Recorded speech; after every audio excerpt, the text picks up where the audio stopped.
Hello. This video is going to have a lot of context into what I'm up against right now, fighting my depression with therapy and Spravato, and then go into how I'm handling all of those obstacles. First things first, I got strep throat 10 days ago, and I was put on antibiotics 4 times a day for 10 days. Today's the last day, which is great because now I can test my theory. And my theory is that my depression has been really horrible, and I feel like I'm taking a step back because I also have Lyme disease that never went into remission. And when I take antibiotics, the bacteria from it dies off and releases a toxin that flares all of the Lyme symptoms. That includes a lot of brain fog and can really press buttons with depression. I'm actually really hoping that this is the case because when the antibiotic run is over in a few days after, once it's all flushed out of my system, I'll be able to be a little higher functioning again, or maybe just a lot better. At this point, I would take a little, though. This is just my first obstacle. And secondly, my mom, who has ALS and I live at home as one of her caregivers when I'm not at work, is getting worse. It was a standstill for a few months, but the past month there's been some major mobility declines and emotions are high, yeah, about it from her and from all of us. And she won't see a therapist or a social worker, neither will the rest of my family.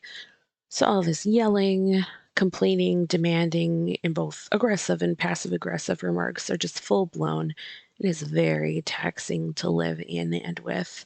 My mom's thyroid is off too, according to her blood work, which also regulates emotions. And this past weekend, she's been spending a lot of time hopelessly crying and miserable, which makes everything for everyone a lot harder to handle. Living in an environment when you're on call all of the time at home and everyone is on edge all of the time is a horrible way to live. There's only so much that someone can do to work through that.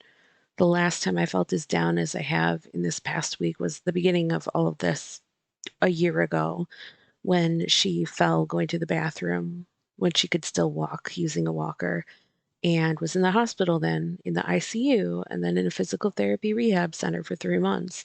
We're doing everything we can to help her. We're about to spend $3,000 a month, which is pretty much all of our one of our sources of income to get this medication we've been waiting on for a year that could theoretically help.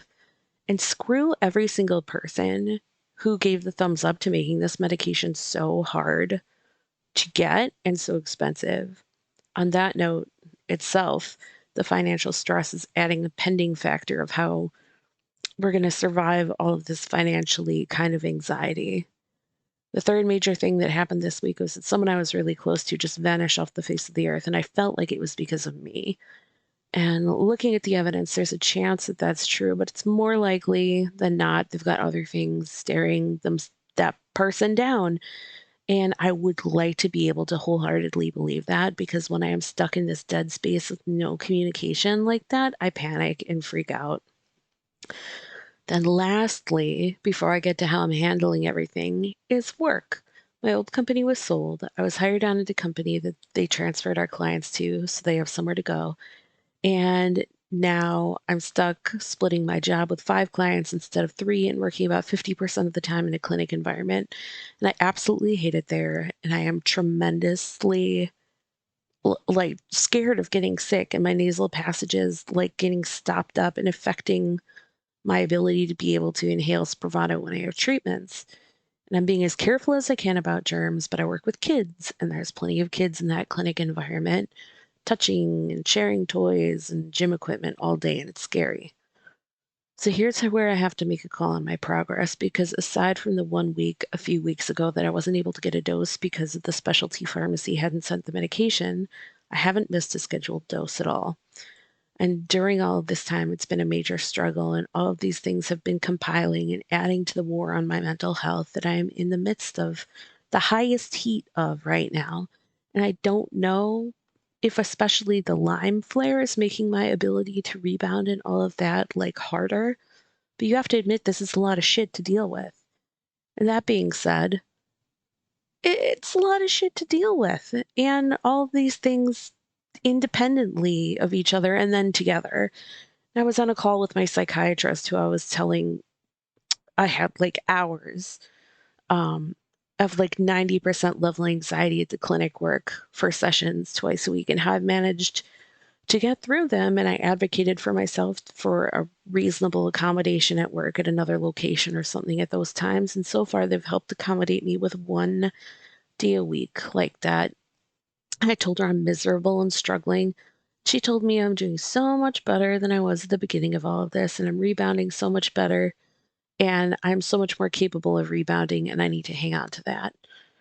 I can say that I'm coping because I make it through every day and I still go to work and to the store, and I haven't completely isolated myself, but it's hard to keep up with social things, including streaming on Twitch, which I couldn't bring myself to do this weekend, and keeping up on Discord, where I run a community of almost 200 people, and I want to be active and check in, be a leader in that community.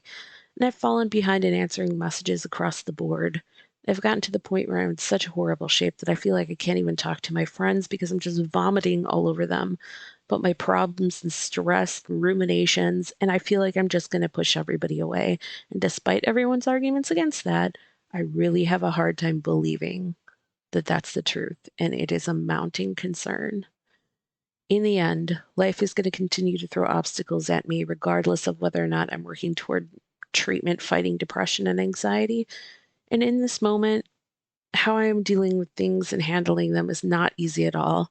And I wish it was clearer or better so I could say, yes, 100%. I know everything I am putting into my treatment is turning around and helping me. But I am in a real bad spot, and it is actually really terrifying and horrendous to live through. My last treatment itself was peaceful, and I was able to meditate during it. I'm waiting patiently for Thursday's upcoming appointment so I can hopefully get another boost toward buffering all the impact, which is how I feel Spravato has been working overall for me.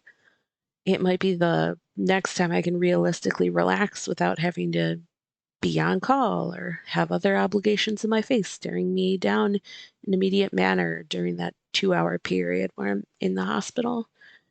And I just wish I felt like I was moving forward again. On paper last week, I was 12 again on the PHQ-9, which was an 11, which is a better score before I missed a dose. But objectively, I'm managing. I do think deep down I could be worse off in the midst of this tidal wave, but man, it is really hard right now. Hopefully, I have better news next week. But until then, hang in there, everybody. This is Sim signing off.